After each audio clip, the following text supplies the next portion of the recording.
The plate is already in his hands when he steps into the cold. No pause, no second thought.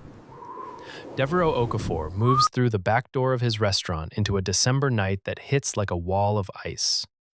And balanced in both hands is a braised short rib with roasted root vegetables and a clean smear of parsnip puree. $42 on the menu. Plated with the same care and precision he gives every single dish that leaves his kitchen. Steam rises off the food and disappears into the dark air above the alley. And the man sitting on the concrete ledge behind the dumpsters, coat the color of something that used to be navy blue, arms pulled tight across his chest against the cold, looks up slowly. Neither of them speaks. Devereaux sets the plate on the ledge. He goes back inside. Here is what the people on Rose Street do not know. Here is what the neighbors whispering behind their windows have never stopped long enough to understand. Devereaux Okafor is 34 days behind on his supplier invoices. His business account holds $11,000, which sounds like breathing room until the next payroll arrives and takes 9 of it. He rebuilt this restaurant himself, weekend by weekend, for 8 straight months, while working brunch shifts 40 minutes south just to keep the lights on. He named this place after his grandmother. And tonight, without hesitation, he just carried his most expensive Tuesday special into a freezing alley for a man who will never sign a check. What kind of man does that? That question is exactly what this story is built to answer. If this is your first time on this channel, you found the right place. Every story told here stands on one truth: that who you are when no one powerful is watching is the only version of you that actually matters. Subscribe right now and turn on every notification so you never miss a story that could change the way you see everything. This community was built for people who still believe that doing right, even when it costs something real, is never the wrong move. Devereaux opened Sable 3 years ago in a building that 4 restaurants had already failed inside. The locals called the corner of Rose Street and Calvert Avenue the graveyard. Not with meanness, just with the flat certainty of people who have watched enough things collapse in one spot to stop expecting anything different. He had heard every version of that warning before he signed the lease. He signed it anyway. His grandmother Celestine had run a kitchen out of her home in East New York for 30 years. Fed the block, fed strangers, fed whoever sat down without asking why they were hungry. She told him once, when he was 11 years old, standing on a step stool to reach her counter, that food is testimony. He nodded like he understood. He was 31 before the full weight of that landed. Sable seated 42. On weekends it ran full, waiting list stretching 2 weeks out.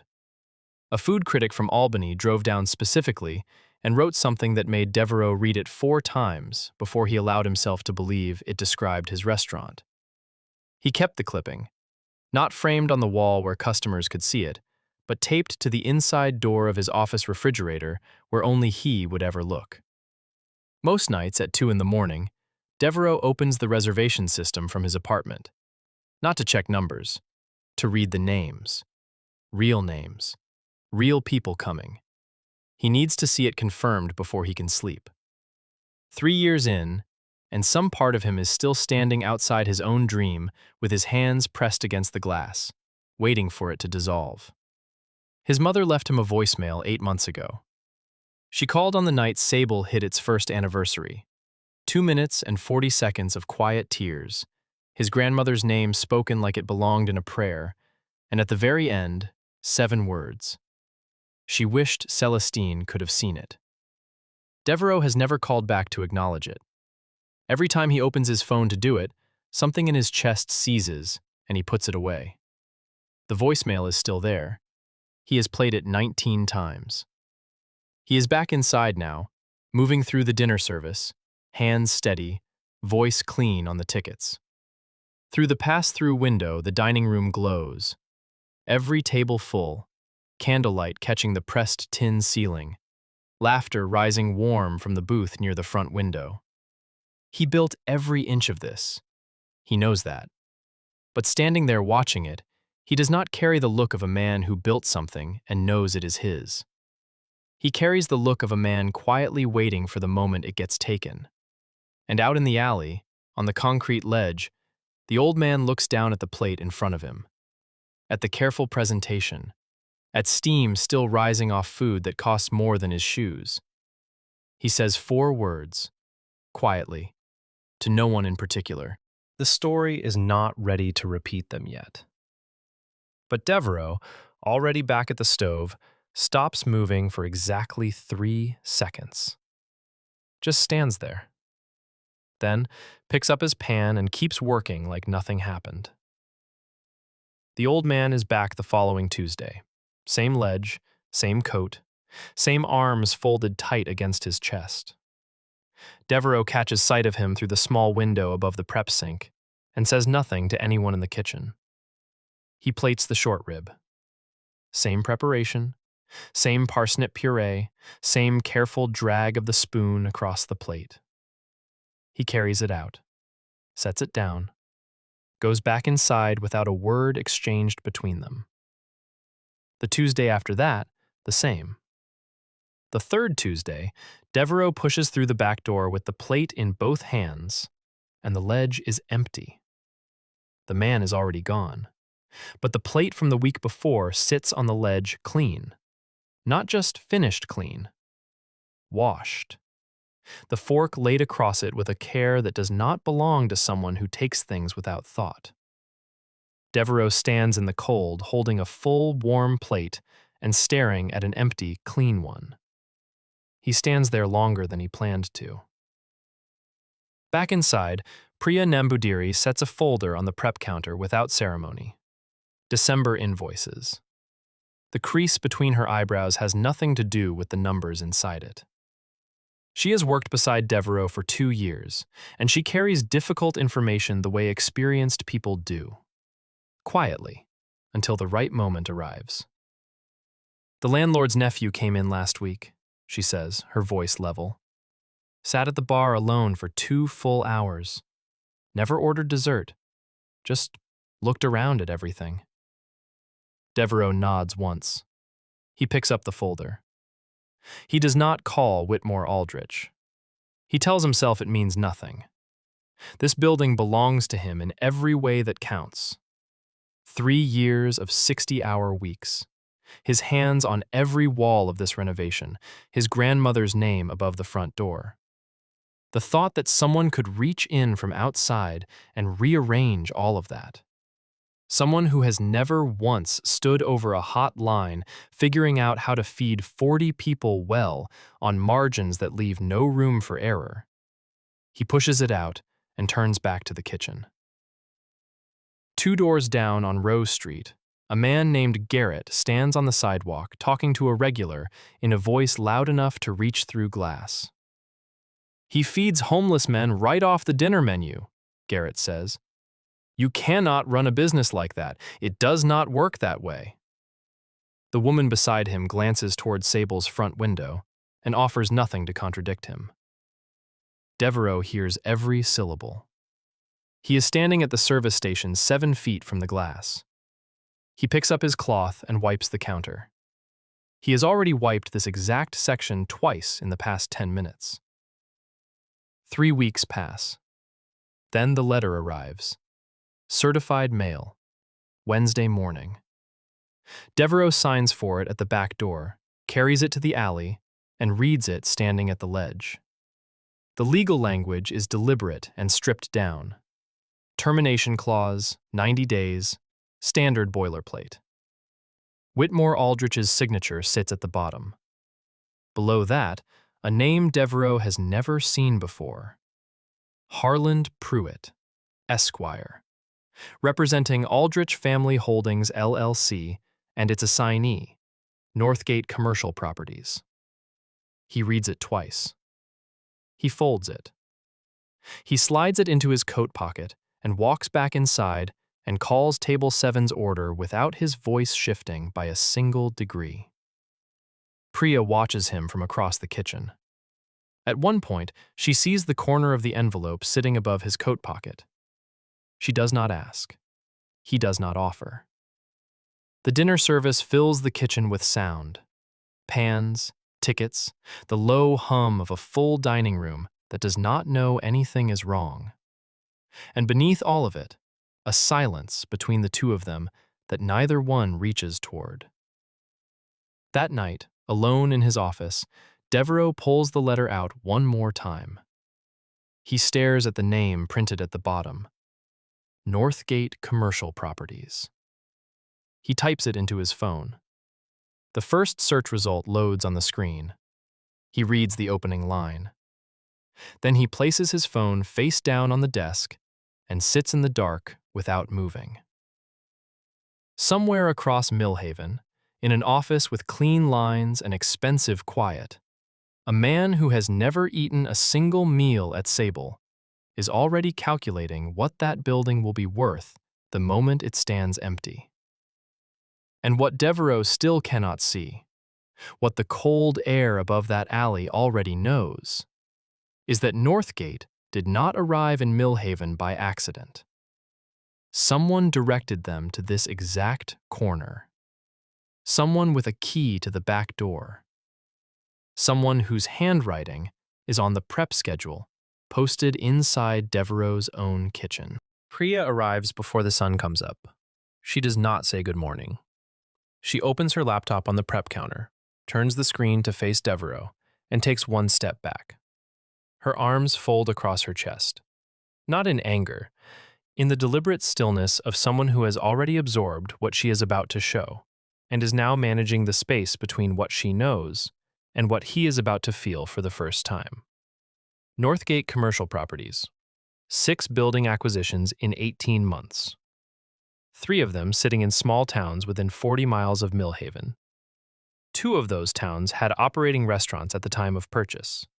1 relocated, 1 closed and never reopened. In every single case, the sequence moved the same way.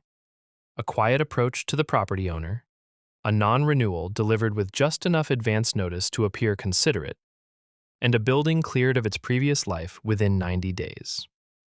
Devereaux reads it standing. He does not reach for a chair. Priya scrolls to a second tab, a hospitality trade publication, 2 years old. An opinion piece written by the managing partner of Northgate Commercial Properties, a man named Killian Ford. The argument is carefully constructed, that independent restaurants in secondary markets have been overvalued by regional press attention, that the cultural reputation they build creates an artificial ceiling on the commercial real estate beneath them, and that correcting this imbalance serves the long-term interest of those communities. The word correction appears in the piece 4 times. Devereaux counts each one. Then he finds the third paragraph. 1 sentence. 1 restaurant named as a specific example of exactly the kind of market distortion Ford is describing. The name is Sable. Devereaux straightens slowly. The kitchen hums around him. Refrigeration cycling, pilot lights ticking low. And in that ordinary sound, there is now something that was not there an hour ago. The understanding that this was never random. That his restaurant was not caught in the path of something passing through. It was the destination from the beginning. By noon, the local paper is on his counter. A regular named Odessa sets it down without a word and moves to her usual table. A neighboring business owner has given a quote to the Millhaven Courier about the Rose Street corridor requiring serious commercial investment, rather than what he calls charity operations. The quote sits in the second paragraph of a piece about downtown development. Devereaux reads it once, turns the paper over, and does not touch it again. At 2:15, his primary supplier calls. The woman on the line is professional and measured.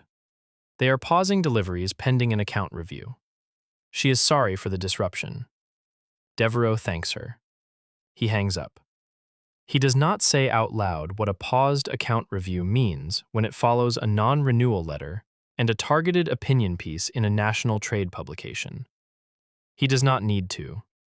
The kitchen air already carries the answer. That night, after the last customer leaves and the front lock turns, Devereaux sits on an overturned produce crate in the empty kitchen. The stove is off. The lights above the line burn bright and indifferent. He sits completely still and stares at the stove. 1 minute passes. 3, 7, 11. 11 full minutes of a man sitting inside everything he built. Every wall, every surface, every fixture chosen with care, and not moving a single inch. The weight of those 11 minutes does not need a single word of explanation. It lands on its own. He picks up his phone. He does not open the reservation system. He opens the voicemail. 1 tap away.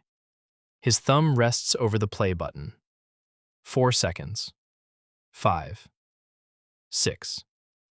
Then he sets the phone down on the crate beside him, stands up, walks back to the line, and picks up his cloth. He has never needed to hear his mother's voice more than in this exact moment. He cannot make himself press play. That single fact tells the whole truth about where Devereux Okafor is standing right now. And it is not just in a kitchen. Friday morning. He is in the alley. Same cold, same ledge, same smell of exhaust and wet stone. His phone rings with a number he has never seen before. He stares at the screen for 1 full second. Then he answers. The voice on the other end carries the ease of a man who has decided everything already and is now simply delivering the result. Mr. Okafor, the voice says, my name is Killian Ford. I believe you have been made aware of our interest in your building. A pause, placed with precision. I wanted to reach out personally. I have considerable respect for what you have built here. Another pause. I would like to make you an offer, the kind you will not want to refuse. The cold presses in from every side. Devereux looks at the empty ledge. He says nothing for 3 full seconds. And in an office across town, a second document already sits open on Fordy's desk, the one his attorney has not yet delivered. The one with a name on it that Devereux trusts completely. A name that appears on his own kitchen schedule every single morning. The call runs 9 minutes and 40 seconds. Devereux does not move from the alley for a single one of them. He stands at the concrete ledge and listens to Killian Ford with the focused stillness of a man who understands that every word coming through the phone has been selected to sound like one thing while meaning another entirely. The offer is layered and generous on its surface. A buyout figure that clears every outstanding invoice Devereux carries and leaves a remainder besides. A commitment to help him find a new location. Better foot traffic, Ford explains. Real room for expansion. A consulting arrangement with a monthly retainer and a title built to sound like honor. Ford uses the word partnership 4 times across 9 minutes.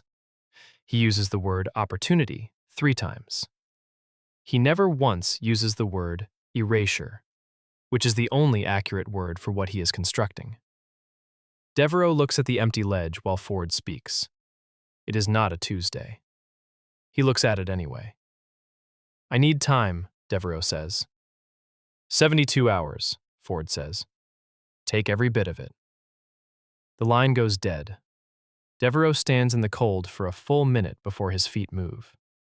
The alley smells of exhaust and stone, and the memory of every plate ever carried out that back door. Then he goes inside. What Devereux cannot see, what the space above that alley holds perfectly still, is that 72 hours is not consideration. Ford's attorney ran Sable's publicly filed financials 3 weeks ago with precision. 72 hours is the exact point at which Devereux's cash reserves drop below his next payroll cycle. Ford is not offering thinking time. He is offering the illusion of it, while the clock does the real work. Inside, Priya moves through the afternoon prep. Knife steady, head down, carrying the particular quiet of someone managing more than the task directly in front of her. Devereux tells her about the call at the pass-through, his voice flat and controlled. He walks her through every detail, the buyout number, the relocation promise, the consulting title, the 72-hour window. Priya listens without interrupting. She asks 2 questions, both of them careful. And when Devereux describes the timeline, something crosses her face, quick and completely gone. A shift so small that most people standing in that kitchen would miss it entirely. Devereaux almost misses it. Almost. She turns back to her cutting board. He turns back to his kitchen. The dinner service runs clean that night. Full house, every ticket called sharp, the dining room warm with the sound of people who have no idea what is moving through the walls around them. And underneath all of it, something sits unspoken in the air between Devereaux and his sous chef, like a question neither of them is ready to ask out loud. After the last table clears and the front lock turns, Devereaux does not leave. He moves through the empty dining room slowly. 42 chairs pushed in, candles out. The pressed tin ceiling catching the low after-hours light in pale patterns across the floor. His hand trails the wall beside the host stand. Drywall he put up himself on a February weekend before Sable ever opened. Hands cracked from the cold, a radio playing into an empty room with no audience but him. He stands in the kitchen doorway. He walks to his office and opens the refrigerator door and reads the critic's clipping one more time. He does not take it down. He sits at the prep counter in the dark and opens the voicemail. His mother's voice fills the empty kitchen like something with physical weight. 2 minutes and 40 seconds. The quiet pull of tears. Celestine's name spoken twice. And at the very end, those 7 words that have lived in his chest for 8 months. She would have been so proud.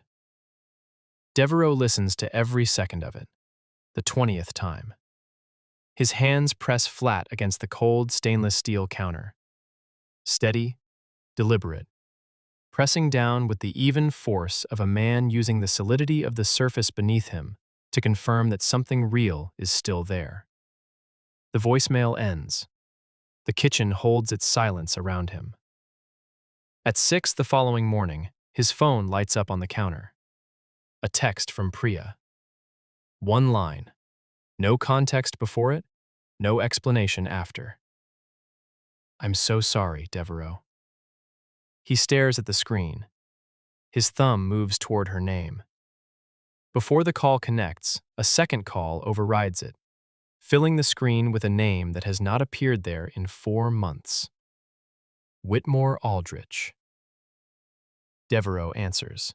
Whitmore's voice carries a weight that has nothing to do with leases or legal language. It is slower than his usual voice. The specific slowness of a man who has been awake since before sunrise, working up to a conversation he does not know how to begin cleanly. There is something you need to know, Whitmore says, about who brought Northgate to me in the first place. Devereaux's grip on the phone tightens. The refrigerator hums. The clipping is still on the door. Who? Devereaux says. Whitmore says the name, and the floor, the one Devereaux refinished himself, plank by plank, across 3 April weekends, before Sable ever served its first plate, gives way completely beneath everything he believed he understood about the people standing closest to him. The knock comes at 6:53 in the morning. Devereaux is already inside. He has been there since 5, standing at the counter with a cup of coffee gone cold beside him, Priya's text still open on his phone screen, Whitmore's words from the night before, sitting in his chest like something that has not finished landing yet. The dining room stretches dark and empty behind him, 42 chairs pushed in, the pressed tin ceiling quiet above all of it. Outside, Rowe Street holds the gray stillness of a Tuesday morning, still deciding what it wants to become. One knock. Firm. Unhurried. Devereaux looks up through the front glass. What he sees stops him where he stands. The old man is at the front door. Not in the alley, not on the ledge. Standing at the main entrance of Sable, on the Rowe Street sidewalk in the full, pale morning. Facing forward, like a man who belongs at a front entrance and has always known it. The coat is different.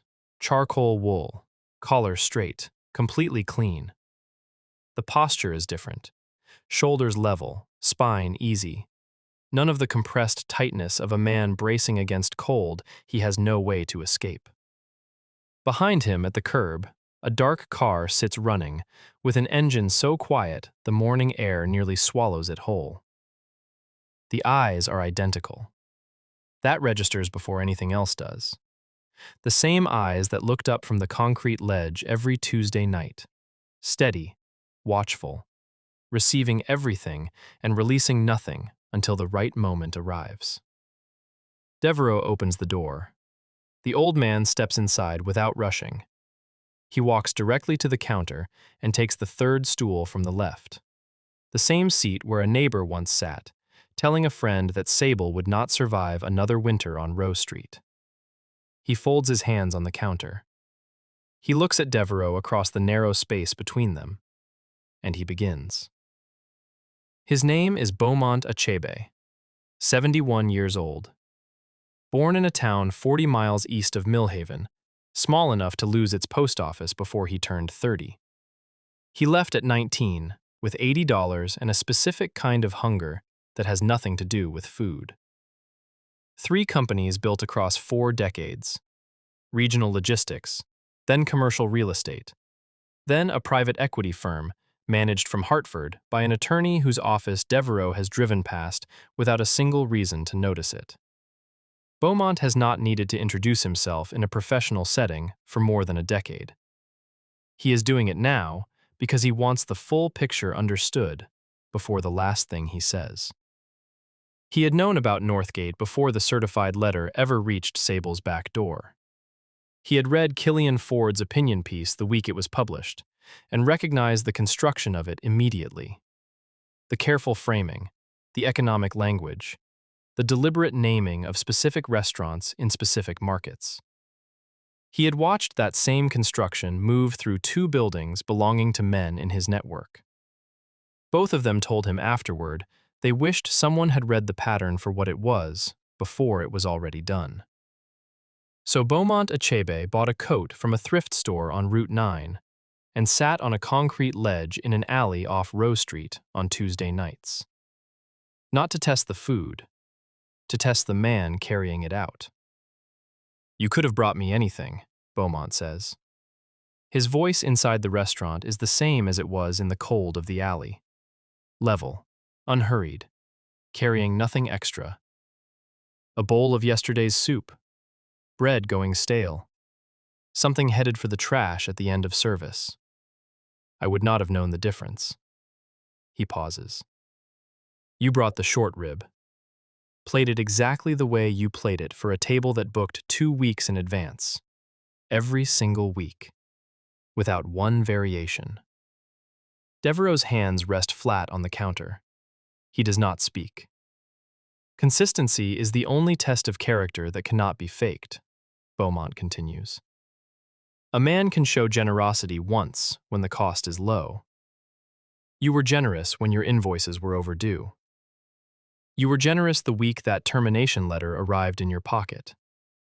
You carried that plate into the cold like the man sitting on that ledge deserved the same standard as anyone who ever walked through your front door. He holds Devereaux's eyes without looking away. That is not a small thing. That is the only thing. From the inside pocket of his coat, Beaumont draws out a folder. He sets it on the counter and slides it forward. Then he folds his hands and waits. Inside that folder is a purchase agreement for the Rowe Street building. Whitmore Aldrich's signature already on the page, the property transferred to a holding entity Beaumont controls. A lease assignment to Sable, locked at the current rate for 20 full years. Architectural drawings for a second location 2 towns over, a building sitting vacant in Beaumont's portfolio, held and waiting for the right operator. And at the very back, one clean, incorporated page establishing the Celestine Okafor Community Kitchen Foundation. Funded, structured, ready. Devereaux looks at the folder. He looks at Beaumont. When the words come, they carry the full weight of everything the last 72 hours cost him. "Why?" he says. One word. Beaumont answers it. 30 seconds, clean and direct. What happens to Devereaux while he listens is not something the story needs to describe in full, only record. The grip on the counter edge loosens finger by finger. The cleaning rag he has been holding in his left hand without realizing it, gripped through the entire conversation without awareness, drops from his fingers and hits the floor. He does not look down at it. He does not reach for it. He opens the folder. Outside, Rowe Street comes alive in its usual pieces. A delivery truck at the Calvert Avenue light. Early commuters moving along the sidewalk. Garrett's insurance office still dark. The morning paper sitting unread in the courier box on the corner. Nothing on that street looks any different from any other Tuesday morning in 3 years. Everything on that street is different. That Tuesday night, Devereaux steps into the alley. The cold wraps around him the same way it always has. The real kind, carrying ice and the smell of wet concrete and steel. In his hands, the braised short rib, parsnip puree, roasted root vegetables, plated the exact same way it has always been plated. Not because someone asked him to, not because anyone is watching, but because that is the only way he knows how to send food out of his kitchen. He sets it on the ledge. He goes back inside. Through the front window, the dining room glows warm behind him. And in the glass, in the dark reflection of it against the light of a full house, a figure moves along Rowe Street toward Sable's door. The walk is measured and deliberate. The particular walk of a man who has not accepted that the outcome he spent months building has been dismantled entirely. Killian Ford stops on the sidewalk. He looks at the restaurant, at the full dining room behind the glass, at the name above the door. He stands in the cold for a long moment. Then he takes out his phone and makes a call. Across town, something sets into motion. A decision gets made in the dark. And inside his kitchen, Devereaux knows none of it. He is at the stove. He is working. He is doing the only thing he has ever known how to do: feeding people well, in this specific room, on this specific corner, with everything he has. The question this story leaves standing in the cold is not whether Devereaux built something worth protecting. That answer is already in the folder, on the ledge, above the door. The question is what Killian Ford is willing to destroy to prove it was never meant to last. And whether the man who carried a $42 plate into a cold alley every Tuesday night is ready for what comes next. If this story moved something in you today, drop a comment and tell this community what it stirred. Share it right now with one person who needs to be reminded that how you treat people when it costs you something real is the only character that holds. Subscribe to this channel and turn on every notification. The stories here are built for people who believe that integrity is not what you perform when the room is full. It is what you do on a Tuesday night in a cold alley when no one with any power to reward you is watching. The next story is already waiting, and it will challenge you in a way you will not see coming.